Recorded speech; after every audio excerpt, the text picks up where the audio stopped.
So I want to go to Taha read Siddiqui. over Taha, that you write a issue. lot on terrorism as well. You're looking at these threats coming from the Al-Qaeda in the Indian subcontinent. How seriously would someone like you take these threats? What do you think is going on?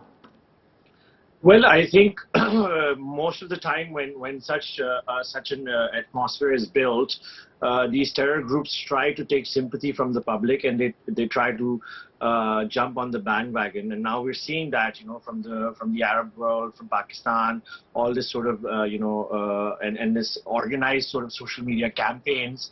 And following that, I think this is how we've seen also in, you know, when Charlie Hebdo cartoons were made in France at that time.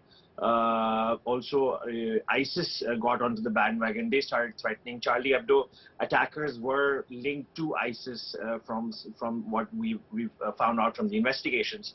So definitely, I mean, these terror groups who have an Islamist background have in the past carried out attacks. In Pakistan, for example, also we've seen that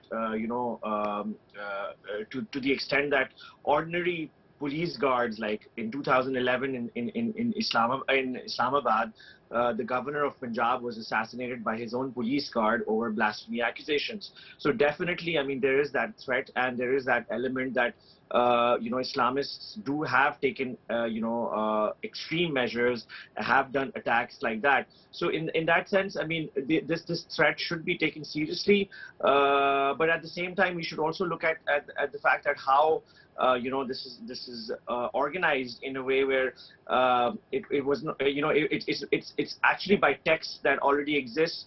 And as earlier someone was saying that in Prophet's life there's this peaceful version also of him, but at the same time there are texts that talk about how blasphemy, people who were committing blasphemy were punished or were killed. So there's those both types of texts, and that's why there needs to be an open debate from the Muslim countries, from the Muslim leaders about this, because that's not what's happening. So that's why then terror groups and Islamist groups, they take over and they hijack the whole narrative, as we're seeing. Do you see merit in the argument that what she said was unfortunate, inadvertent, and she's regretted it, but she's essentially quoting from the hadiths, and therefore if she's saying what she is, she maybe have, the construction may have been awful, but essentially just on facts, it's something which she's saying which isn't incorrect factually, at least is written in the text.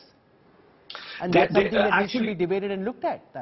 Definitely. I mean, actually, there are several Islamic scholars who've spoken about this also in the same way. I mean, also about the same facts, perhaps not in the same way. So that there's the way she did, but then there was this whole TV debate and how TV works, and there was a back and forth from the other guests. So because of that, it got heated. But at the end of the day, she was stating what is already written in the scriptures, in the hadiths, and these things need to be debated and discussed by the Muslim leaders.